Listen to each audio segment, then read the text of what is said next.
The sound of a child screaming can shatter glass, but in the most exclusive restaurant in Milan, it was shattering a Mafia boss's armor.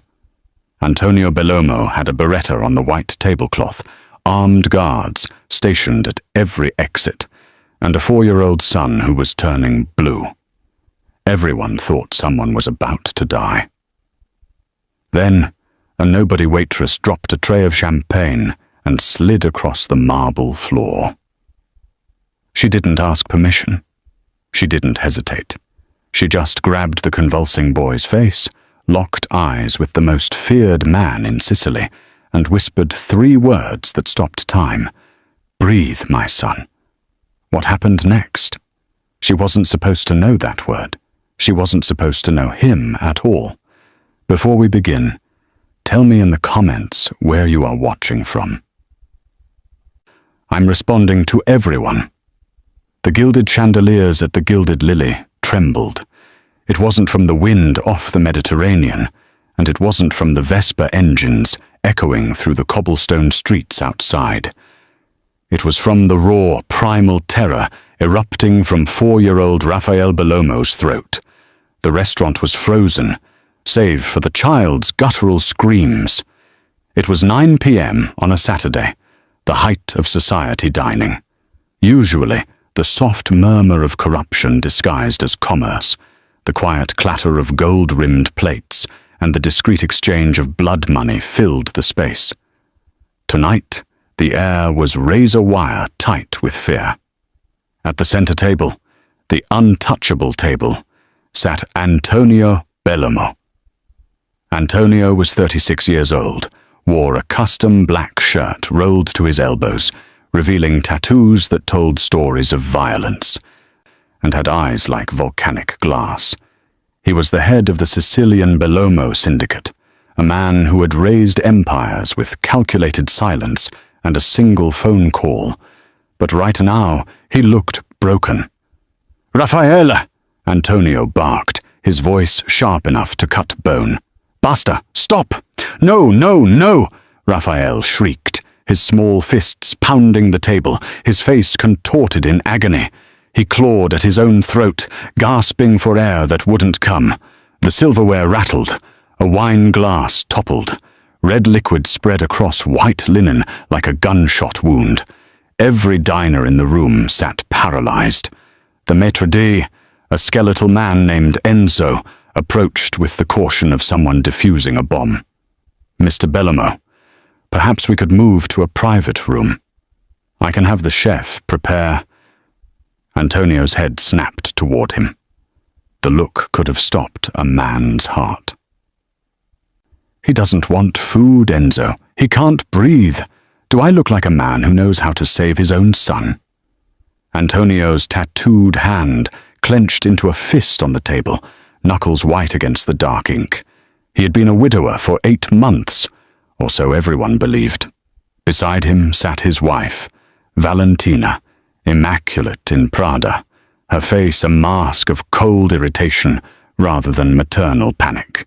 The rain hit Milan like divine punishment, cold and relentless, turning the cobblestones into mirrors of neon and shadow. Caterina Santoro stood in the alley behind the Gilded Lily, her uniform soaked through, her hair plastered to her face, clutching a paper bag containing her last paycheck and a half-eaten panino she'd salvaged from the staff room. "You put your hands on a guest's child without permission," the manager had hissed, his face purple with rage. "Do you have any idea who that man is? He could have you disappeared for looking at him wrong, and you grabbed his son like you had a right to touch him." She'd tried to explain. The boy was suffocating. She was a trained nurse before everything fell apart, before she lost her own child, before she became invisible, just another body serving food to people who'd never see her face. But the manager didn't care about explanations. He cared about liability, about reputation, about not angering the man with a gun on table 6. So here she was, unemployed, again, the 3rd job in 8 months. She pressed her back against the wet brick wall and let the rain mix with something hotter on her cheeks. She'd held that boy for 11 minutes while the restaurant descended into controlled chaos. 11 minutes while the monster in the expensive suit stared at her like she'd performed a miracle. 11 minutes of feeling a heartbeat against her chest that felt impossibly, devastatingly familiar. The crescent-shaped birthmark behind his left ear. She'd seen it when his head rolled against her shoulder. The same mark, the exact same mark her stillborn son was supposed to have had. But that was impossible. Grief made you see ghosts everywhere. The therapist had warned her about that. The sound of an engine cut through the rain. Katerina looked up to see a black Mercedes SUV rolling into the narrow alley, water spraying from its tires. It stopped 3 feet in front of her, blocking her only exit. The back door opened before the vehicle fully stopped. Antonio Bellomo stepped out into the rain like he owned the weather itself. He wore the same black shirt from the restaurant, now partially unbuttoned, his tattoos visible in the streetlight. His hair was disheveled, like he'd been running his hands through it repeatedly. He didn't carry an umbrella. He just stood there, rain streaming down his face, his volcanic eyes locked on her with an intensity that made her breath catch. "You," he said. Not a question, an identification. Katerina's back pressed harder against the brick. "I'm sorry for—" "He's asleep." Antonio took a step closer. First time in 3 days. He fell asleep in the car on the way home because he was still thinking about you. About your voice. About whatever the hell you did to him. I just held him. I used a calming technique. It's nothing special. It's special enough. Another step. He was close now. Close enough that she could smell expensive cologne mixed with rain and something darker, something metallic. I've had specialists, child psychologists from Switzerland, sleep therapists from America. My wife has tried everything from meditation to medication. Nothing works. But you touched him once, and he stopped trying to claw his own throat out. Katerina's heart hammered. "Mr. Bellomo, he hasn't slept in 3 days." Antonio's voice dropped to something raw, almost vulnerable. "He screams every night. He wakes up terrified of things he can't name. I sit there with a loaded gun on my nightstand, the most powerful man in Sicily, and I can't protect my own son from his own mind." He pulled an envelope from his jacket. Rain immediately started soaking it. He held it out to her. "You're coming with me. Live-in sleep specialist. 50,000 euros a month. You'll have your own room in the East Wing. You'll spend your days and nights making sure my son survives his childhood. I'm not qualified. You're the only person who's qualified." His hand didn't waver. "This isn't a request, Miss Santoro. I don't make requests. He slept in your arms. That makes you the most valuable person in my world right now." Katerina stared at the envelope, at the man holding it, at the SUV idling behind him with its tinted windows hiding God knows what. Every instinct screamed run. But louder than that, louder than fear or sense or survival, was the memory of that small body pressed against hers, that birthmark shaped like a crescent moon, that heartbeat that felt like an answered prayer she'd been too afraid to speak. She took the envelope. Antonio's lips curved into something that wasn't quite a smile, but wasn't quite a threat either. "Good. We leave now." The Bellomo estate rose from the Sicilian hills like a monument to power and paranoia. 12-foot walls topped with iron spikes, security cameras that tracked movement like predatory birds, floodlights that could turn midnight into noon. As the SUV passed through the reinforced gates, Katerina felt the weight of entering a world she couldn't simply walk away from. The house itself was brutalist architecture, wrapped in old-world stone, all sharp angles and cold surfaces, more fortress than home. Inside was worse. Marble floors stretched endlessly, reflecting nothing but emptiness. The furniture was modern, expensive, and completely without soul.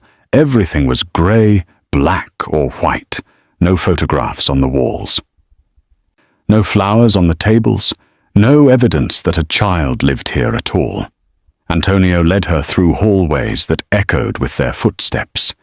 He didn't speak, didn't explain, just walked with the certainty of a man who'd never had to justify his decisions. They climbed a curved staircase to the second floor, past armed guards who didn't bother hiding their weapons, past closed doors that promised secrets Katerina wasn't sure she wanted to discover. "The Easter Wing," Antonio said, gesturing down a corridor. "Your room is the third door. His is the fifth. The nursery is adjacent to his bedroom." Before Katerina could respond, a woman appeared at the top of the stairs. Valentina Bellomo looked like she'd been carved from ice and dressed by Milan Fashion Week. White silk blouse, tailored black trousers, diamonds at her throat that could fund a hospital. Her beauty was the kind that made you think of poisonous flowers, stunning and utterly untouchable. Her eyes landed on Katerina with the warmth of a coroner examining a corpse. "This is the help?" Valentina's voice carried the particular cruelty of someone who'd never been denied anything. "Antonio, she looks like a drowned cat. You brought a drowned cat into our home to fix our defective son." Katerina felt her spine stiffen, but Antonio spoke before she could. "She's not help. She's a specialist, and Raphael is not defective. He screams for hours. He doesn't speak properly. He embarrasses us in public." Valentina examined her manicured nails. "That's the definition of defective. Perhaps we should have sent him back when we still could." The words hung in the air like a executioner's blade. Sent him back, like he was a purchase, a transaction gone wrong. Antonio's jaw tightened, but he said nothing. Valentina smiled, cold and victorious, then glided past them down the stairs, her heels clicking like a countdown. Katerina found her voice. "Back from where?" "Ignore her." Antonio's tone made it clear the subject was closed. "The nursery is this way." The nursery was a cell, grey walls, a single window with bars that were supposedly decorative but felt like a prison, a pristine white crib that looked unused, toys still in their packaging, lined up on shelves like products in a showroom, a rocking chair that had never been rocked. The only sound was the hum of a medical-grade air purifier in the corner. No wonder the boy couldn't sleep. This room felt like a tomb for the living. Katerina set down her bag and turned to find Antonio watching her from the doorway, his expression unreadable. "I need supplies," she said. "Paint, warm colors, yellow, maybe orange, soft lighting, music, and those toys need to come out of their boxes. My wife designed this room. She hired a child psychologist from Zurich. Your wife designed a showroom." Katerina met his eyes, surprised by her own boldness. "Not a home. I need to make this space feel safe. Children don't sleep in museums." Something flickered across Antonio's face.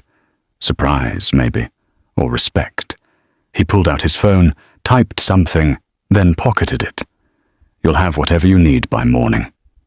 He left without another word, but Katerina felt his presence linger.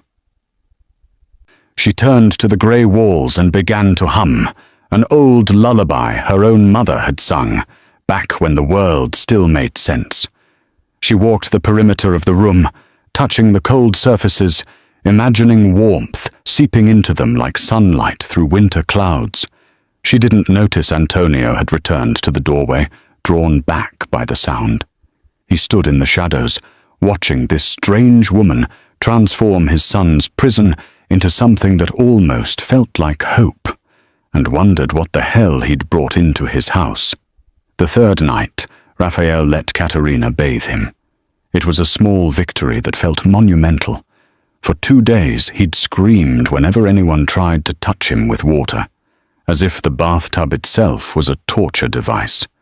But Katerina had filled it with toys that floated, had made the water lukewarm instead of hot, had sung the same lullaby over and over until his small fists unclenched. Now he sat in the shallow water, quiet, letting her pour cupfuls over his dark curls.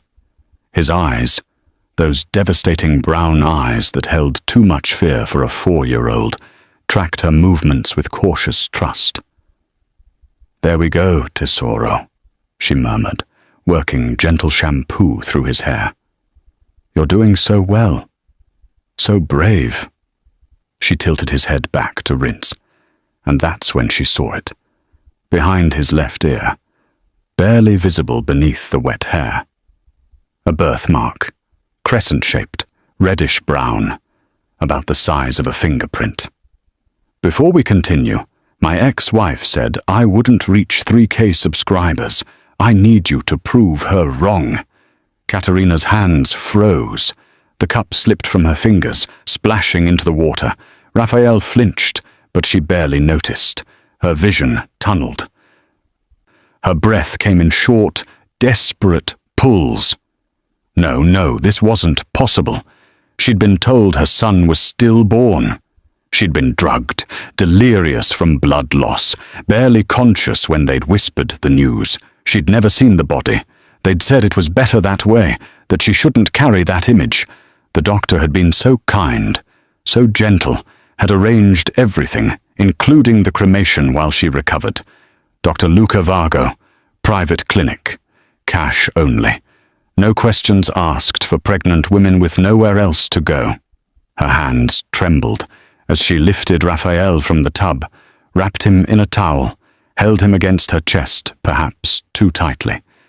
He didn't protest, just pressed his wet head against her shoulder and made a small sound that might have been contentment. The birthmark burned in her mind like a brand. She'd imagined it so many times on the child she'd lost, had dreamed about tracing it with her finger, had woken up sobbing because she'd never gotten the chance. But grief made you see patterns where there were none, made you invent connections, made you crazy. She needed proof, real proof, not just the desperate delusion of a broken woman who couldn't let go. She waited until 2 a.m., when even the guards grew lazy, when Antonio was locked in his study with whatever bloody business consumed his nights, when Valentina was presumably asleep in her separate wing of the house. She'd learned the rhythms of this cold fortress, learned which floorboards creaked, learned which cameras had blind spots. The West Wing was forbidden territory, Antonio's private office. She'd been explicitly told never to enter. The lock was electronic, but not sophisticated. She'd watched enough true crime documentaries during her endless insomniac nights to know how to bypass it with a credit card and patience. The door opened with a click that sounded like a gunshot in the silence. Inside, everything was organized with military precision. Files, ledgers, computers she wouldn't dare touch. She moved to the filing cabinet marked personal and found it unlocked. Arrogance or trust, she couldn't tell which. Raphael's file was thin, too thin for a 4-year-old's life. She pulled it out with shaking hands and spread the contents across Antonio's desk. Birth certificate, medical records, vaccination schedule, all dated, all official looking. But the birth certificate was wrong. The paper quality was too new. The ink too fresh, and there, at the bottom, the signature that made her blood turn to ice.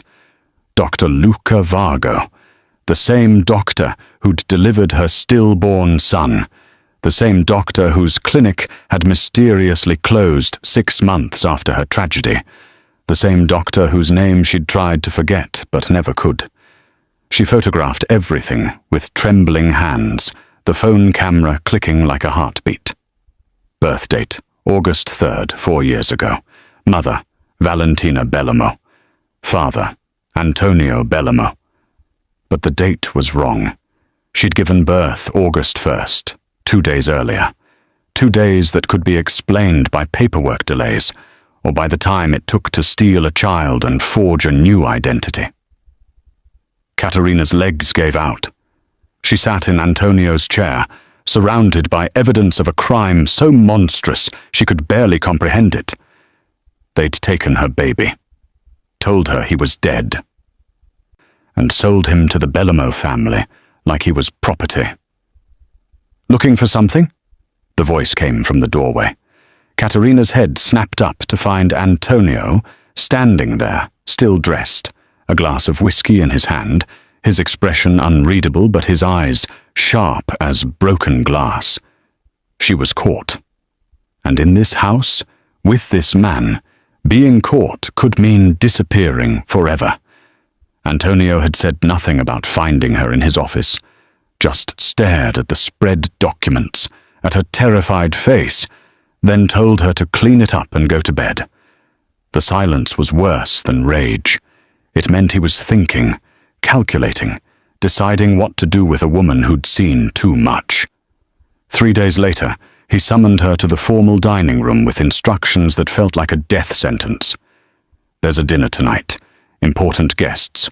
Raphael will attend. You'll be there as his nanny. Wear something appropriate." The dress Valentina had sent to her room was black, modest, expensive. The uniform of hired help who needed to look presentable, but invisible. Katerina's hands shook as she zipped it up. This felt like a trap, like being paraded before execution. The dining room had been transformed. Crystal glittered under chandelier light. The table was set for 12 with china that probably cost more than Katerina's former annual salary. Guards stood at every entrance, their bulges under tailored jackets unmistakable. Valentina held court at one end of the table in crimson silk, her smile sharp as a scalpel.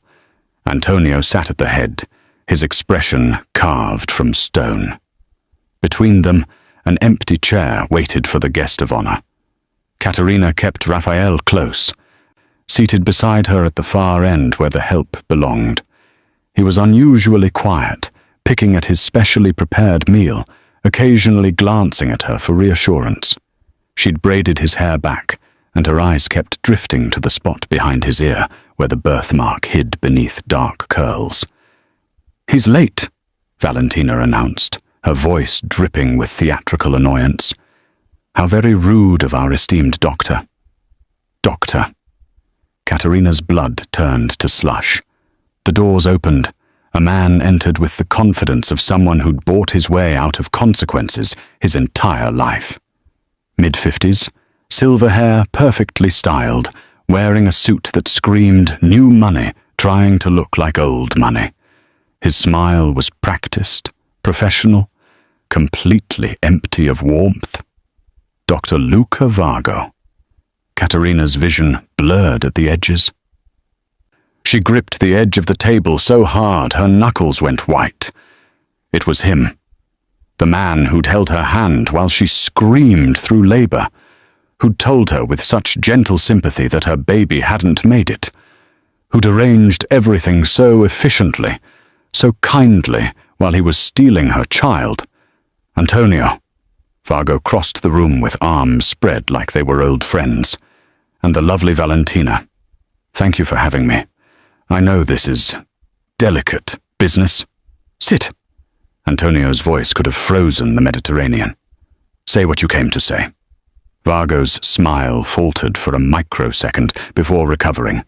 He sat, accepted wine from a trembling server, then leaned back with practiced ease.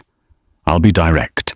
I have records, very detailed records of certain transactions, adoptions that bypassed inconvenient legal channels.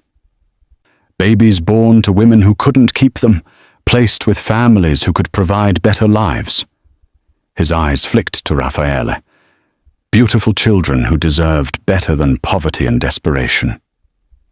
Valentina's face had gone pale beneath her makeup. Antonio's expression didn't change, but Caterina saw his hand move beneath the table, toward where she knew he kept a weapon. "How much?" Antonio asked flatly. €2,000,000. For my silence, for the destruction of all records, for your peace of mind that your family's legitimacy won't be questioned. Blackmail. He was blackmailing them over stolen children, over Rafael, over the fact that the Bellomo heir wasn't actually theirs. Caterina felt something crack inside her chest. This monster had built an empire selling babies to desperate wealthy couples. Had probably told dozens of women their children were dead while he pocketed hundreds of thousands. Was now squeezing more money from the families he'd already victimized. Rafael whimpered beside her. His small hand found hers under the table, squeezing tight. He could feel the tension, the danger. His breathing was starting to accelerate. Caterina made a decision. "No," she said loudly. Every head turned toward her. "No, no, Raffaele, not now, tesoro. Stay with me." She scooped him up as he began to wail, a performance of an impending meltdown that wasn't entirely fake. His real anxiety mixed with her theatrical urgency. "I'm sorry, I'm so sorry." She directed this at Antonio while backing toward the door. "He needs his room. He needs quiet. I have to. Go." Antonio's eyes locked with hers. In them she saw understanding. Permission. Maybe even gratitude. She fled the room with Raphael in her arms, his cries echoing through the halls. But before the doors closed behind her, she heard Vargo's voice, confused and irritated. "The nanny looks familiar. Do I know her from—" The door shut. Caterina ran. Caterina had just gotten Raphael calmed down, his breathing finally evening out as she rocked him in the newly painted nursery when she heard the shouting. It came from below, muffled by floors and walls, but unmistakable in its fury. Antonio's voice, volcanic and deadly, then Valentina's, shrill and defensive, and a third voice, Vargo's, rising in pitch from smooth manipulation to desperate self-preservation. "I'm telling you, that woman is Caterina Santoro, the mother from the San Remo clinic. She was supposed to think the baby died. I gave her the sedatives myself, showed her fake paperwork. Raphael stirred in her arms. Caterina held him tighter, her heart a drum against her ribs. They knew. Vargo had recognized her. The entire house of cards was collapsing. "You sold us a stolen child?" Antonio's words came through the floorboards like an earthquake's warning tremor. "You told us the mother had signed away her rights. You showed us documents. The documents were real enough. She was nobody, a nurse who got pregnant by some dead boyfriend, alone with no family. Who would miss her baby? Who would believe her? I gave that child a better life." Caterina's hands shook so violently she had to set Raphael down in his crib. He immediately started to whimper, sensing her distress. She pressed her palms against her eyes, trying to breathe, trying to think through the white noise of rage and horror flooding her system. Dead boyfriend. They'd researched her. Knew Marco had died in a motorcycle accident 3 months before she gave birth. Knew she'd been vulnerable, alone, desperate, perfect victim. More shouting. A crash, furniture overturning. Then Valentina's voice, clearer now, probably near the staircase. "This is your fault, Antonio. You wanted a son so badly, you didn't ask the right questions. And now she's here, in our house, with access to everything. She could destroy us. The family would never accept an heir who's not blood. He is blood." Antonio's words were quieter now, but somehow more terrifying. "He's my son. I've raised him. That makes him mine." The authorities won't see it that way. Neither will your rivals. They'll use this to dismantle everything you've built. Silence. The kind of silence that precedes violence. Then Valentina again, calculating, cold. There's only one solution. Vargo has people, professionals. We eliminate the problem, the woman, the doctor, anyone who knows. We burn the records. It never happened. Katerina's blood turned to ice. She was the problem. She and Vargo both. Loose ends that needed cutting. She heard footsteps on the stairs, multiple sets, heavy boots, not household staff. Security moving with purpose. She ran to the nursery door and locked it, knowing it would buy seconds at most. Raphael was crying now, full volume, terrified by her terror. She grabbed her phone with shaking hands. No signal. The estate's walls were too thick. She couldn't call police, couldn't call anyone. She was trapped in a fortress that had just become her execution chamber. A window.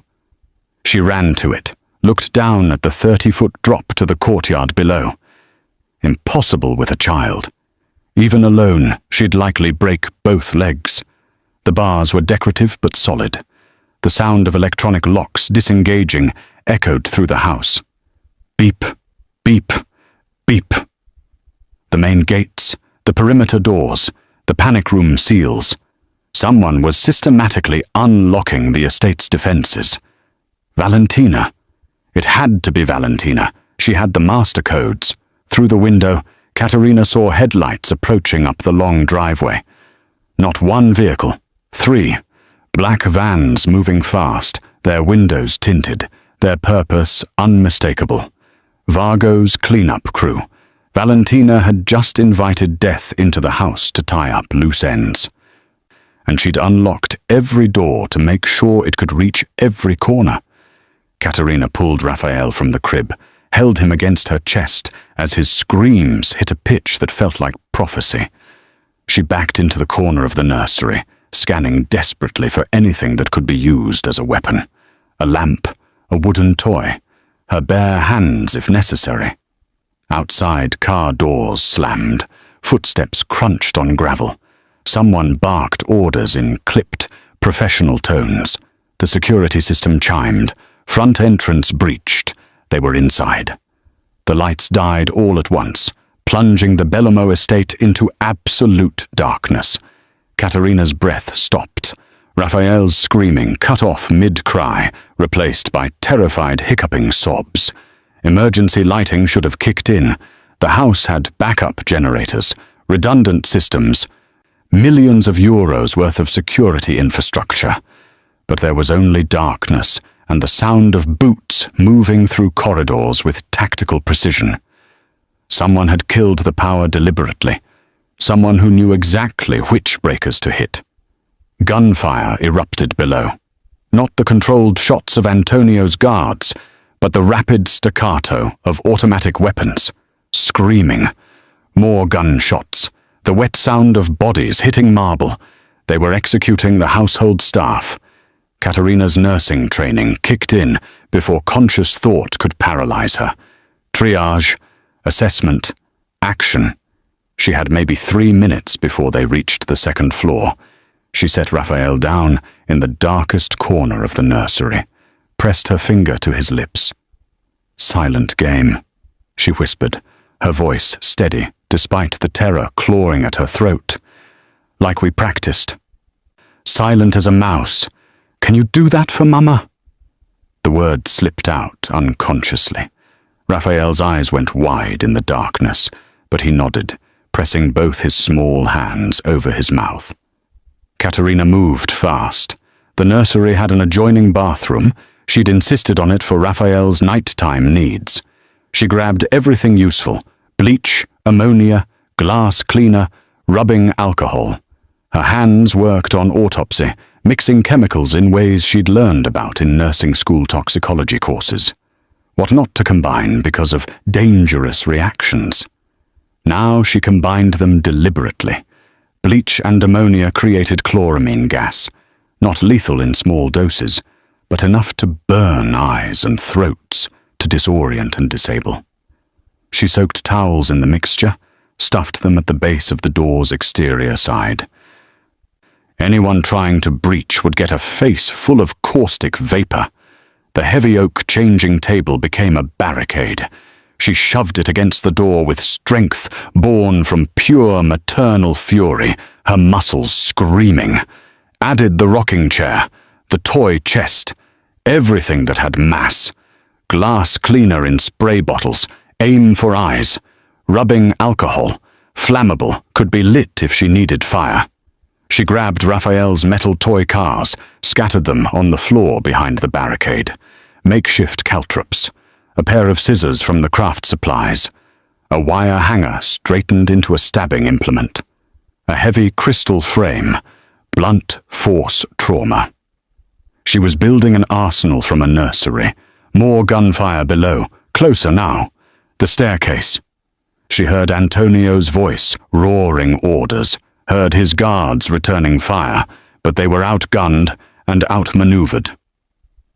How many mercenaries had Vargo brought? How much had Valentina paid to ensure her secret died tonight? Footsteps in the hallway, multiple sets, moving with the efficiency of military contractors who'd done this before. Second floor clear, moving to third. 2 targets remaining, the woman and the child. Orders are elimination. Make it look like a home invasion gone wrong. Katerina crouched behind her barricade, weapons arranged within reach. Raphael hidden in the bathroom with instructions to crawl into the cabinet under the sink if anyone got through. Her hands had stopped shaking. Everything had narrowed to pure, crystalline focus. They wanted to take her son again? They'd have to go through her corpse. The doorknob rattled, tested. A voice. Locked. Breaching. The first kick sent the door shuddering against the barricade. The second moved it an inch. On the third, the chemical-soaked towels did their work. Coughing, violent swearing, the sound of men stumbling back. The fuck? Chemical agent! She used the confusion, yanked the door open 6 inches, and threw the contents of the first spray bottle through the gap. Ammonia and bleach mixture directly into exposed faces. Screaming. Real screaming, not tactical communication. A hand reached through, trying to grab the door. Katerina brought the scissors down hard, stabbing through the fleshy part between thumb and forefinger. The hand withdrew with a howl. Bitch is armed. Repeat, target is armed and... Gunfire shredded the door. Katerina threw herself flat as bullets punched through wood, showering splinters. She crawled toward Raphael's hiding spot, covering him with her body as the world exploded into noise and chaos. Then different gunfire, heavier caliber, from the hallway but aimed away from her door. Antonio's voice, raw and murderous. You want my son? Go through me. Antonio crashed through what remained of the nursery door like a vengeful god, blood streaming from his left shoulder, a Glock in each hand. Behind him lay 3 bodies in the hallway, their tactical gear no match for a man defending his home with the fury of the damned. He took in the scene instantly, the chemical haze burning his eyes, the improvised barricade, the shredded door, and Katerina crouched in the center of the room with a pair of surgical scissors pressed against a mercenary's carotid artery. The man was on his knees, frozen, his own weapon kicked across the floor. His face white with the understanding that one wrong move would open his throat. Don't, Katerina said quietly, her voice steady as steel. Don't move. Don't breathe hard. Don't test me. Antonio's respect for this woman, already considerable, multiplied exponentially. She wasn't trembling, wasn't hysterical. She'd turned a nursery into a battlefield and won. Raffaele? Antonio's voice was ragged. Bathroom, safe. He moved past her, keeping his weapons trained on the mercenary, and found his son huddled in the cabinet under the sink, exactly as instructed, both hands still pressed over his mouth, his eyes huge and terrified, but dry. The boy had been silent through a firefight. Trauma or obedience, Antonio couldn't tell which was worse. "Come here, Figlio." Antonio holstered one weapon and pulled Raphael out with his good arm. Ignoring the fresh blood now soaking through his shirt, the boy wrapped himself around his father like a python, silent and shaking. More footsteps thundering up the stairs. Too many. Antonio's remaining guards were dead or pinned down. The mercenaries were regrouping for a final push. "Panic room!" Antonio snapped at Caterina. "Now! What about him?" She gestured with the scissors at her captive. Antonio shot the mercenary through the head without hesitation. The man crumpled. Caterina flinched but didn't scream, didn't look away. She just grabbed the dead man's tactical vest and pulled out 2 spare magazines before following Antonio. The panic room was hidden behind a false wall in Antonio's bedroom, accessible through biometric lock. He pressed his bloodied hand to the scanner, and the wall slid open, revealing a reinforced steel chamber the size of a small apartment. Medical supplies, weapons, communications equipment, enough food and water for a week-long siege. The door sealed behind them with a hydraulic hiss, 6 inches of steel between them and death. Raphael finally started crying, great gasping sobs against Antonio's chest. "Let me see the shoulder," Caterina said, already moving to the medical cabinet. She worked fast, cutting away his shirt, assessing the wound with professional efficiency. "Through and through, clean. You're lucky." "I don't feel lucky." Antonio winced as she irrigated the wound. "My wife just tried to have us killed. My son's doctor is a child trafficker, and my security system was compromised from the inside. Define lucky." Caterina said nothing, just worked, her hand steady as she packed the wound and wrapped it. Raphael had quieted to hiccups, his face buried in his father's neck. "He has a birthmark," Caterina said finally, her voice barely above a whisper. "Behind his left ear, shaped like a crescent moon." Antonio's eyes found hers. "I know, I've seen it." "My son had the same mark." Her hands stilled on the bandage. "The son they told me was stillborn. The son Dr. Vargo delivered in a private clinic 4 years and 2 days before Raffaele's forged birth certificate says he was born." The air in the panic room seemed to compress. Antonio stared at her, his brilliant tactical mind processing the implications, arranging the pieces, seeing the picture she was painting. "You're saying, 'He's not yours, Antonio.'" The words came out broken, jagged with 4 years of grief. "He's mine. Vargo stole him from me while I was unconscious, told me he died, and sold him to you and Valentina like he was merchandise. You bought my stolen son." Raphael stirred between them, his small hand reaching out to touch Caterina's face. "Mama," he whispered. The word he'd called her during the silent game, the word that had slipped out without permission. Antonio looked at his son, her son, their son, at the woman who'd turned a nursery into a fortress to protect him, at the blood on all their hands, and the truth that was somehow worse than any lie. "Then we have a problem," he said quietly, "because I'm not giving him up."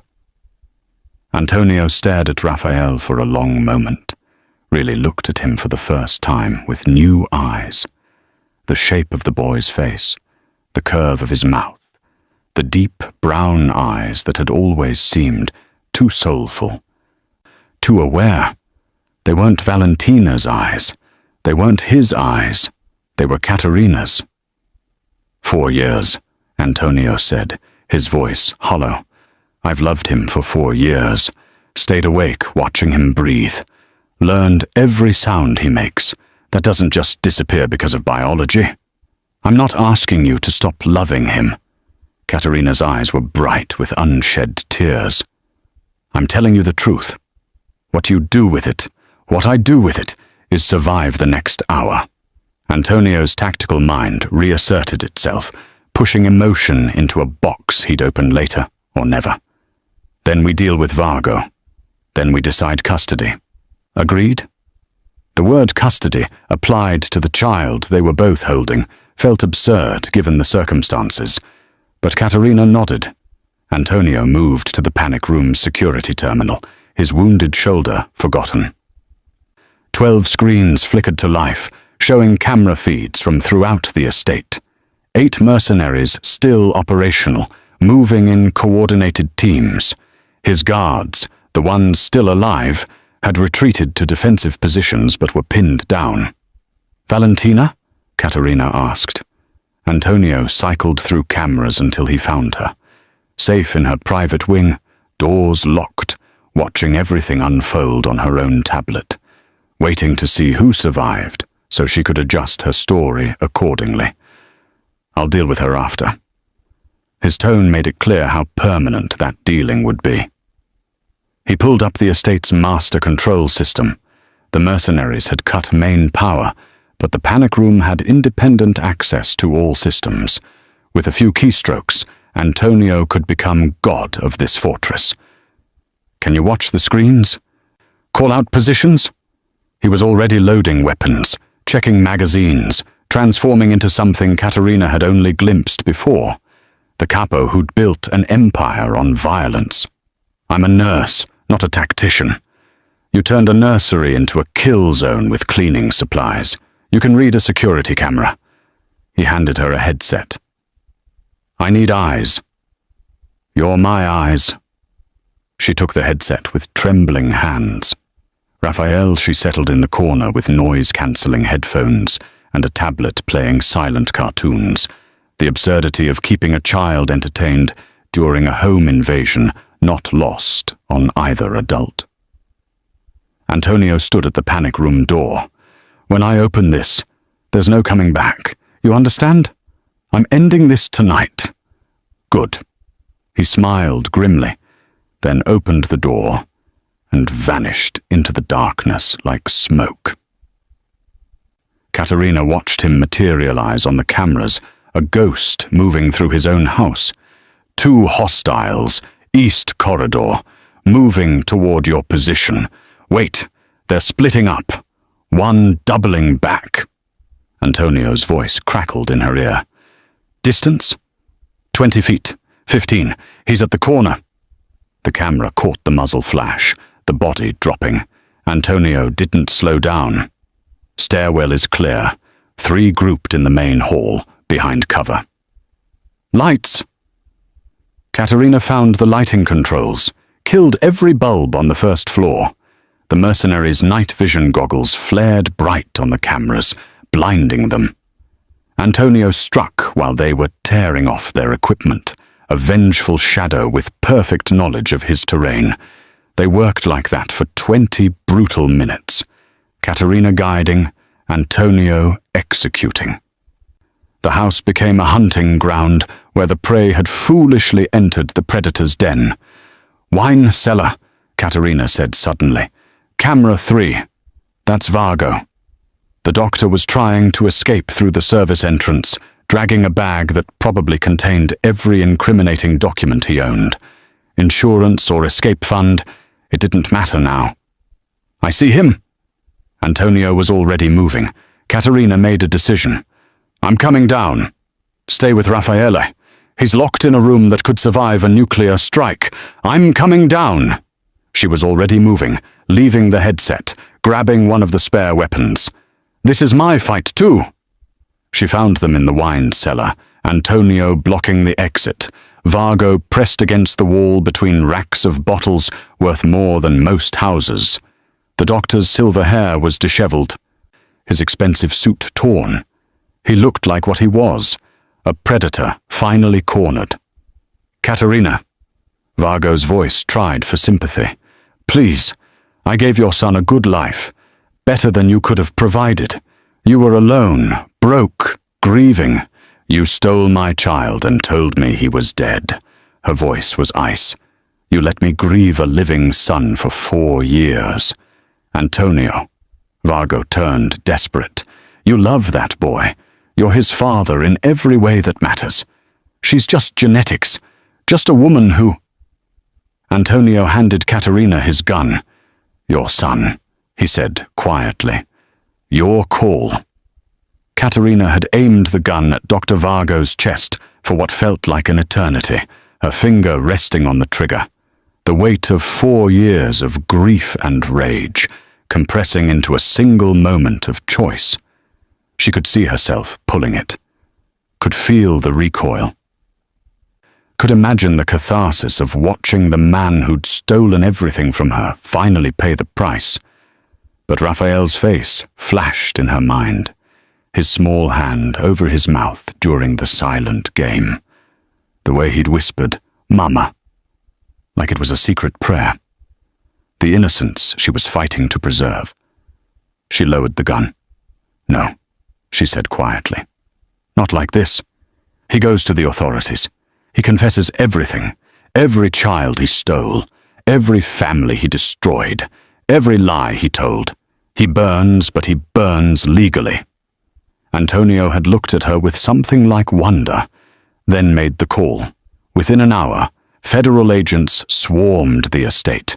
Ones Antonio trusted, ones he had leverage over. Vargo was arrested, screaming about immunity deals that would never materialize.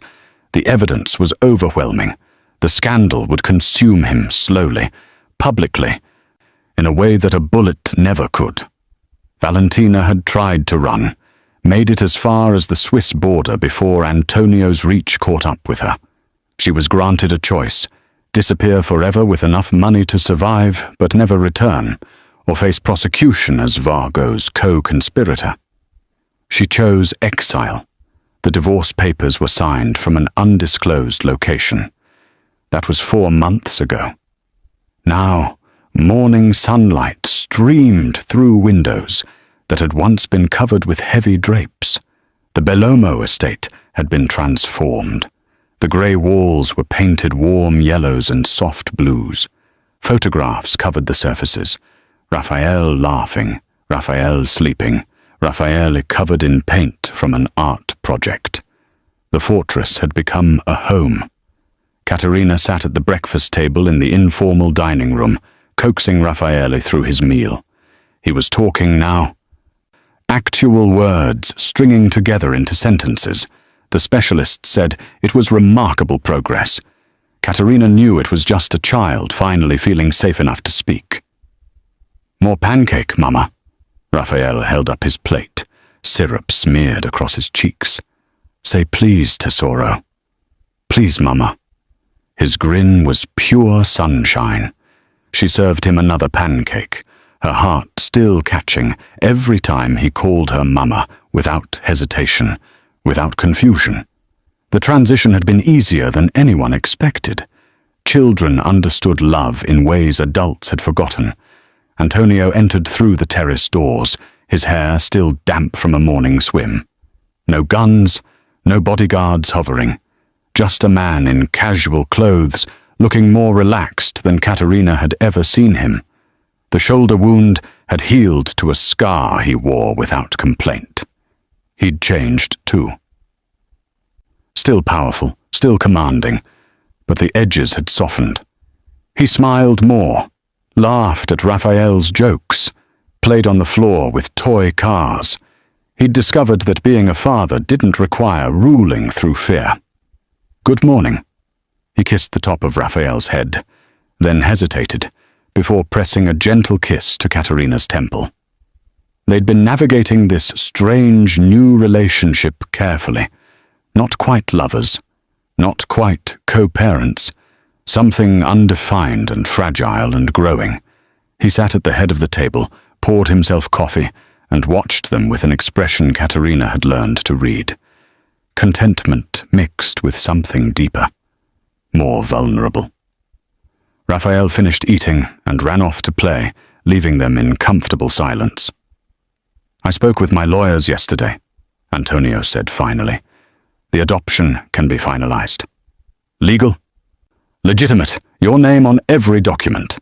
He's yours in every court in the world. Ours, Katerina corrected gently. He's ours. Antonio's hand moved across the table. He slid a small velvet box toward her, then immediately looked uncertain, an expression that seemed foreign on his face. I'm not asking because of him, Antonio said carefully. I'm not asking to make the lawyers happy or to legitimize anything. I'm asking because somewhere between you turning my son's nursery into a fortress and you choosing mercy when you had every right to choose vengeance, I fell in love with you. Katerina's breath caught.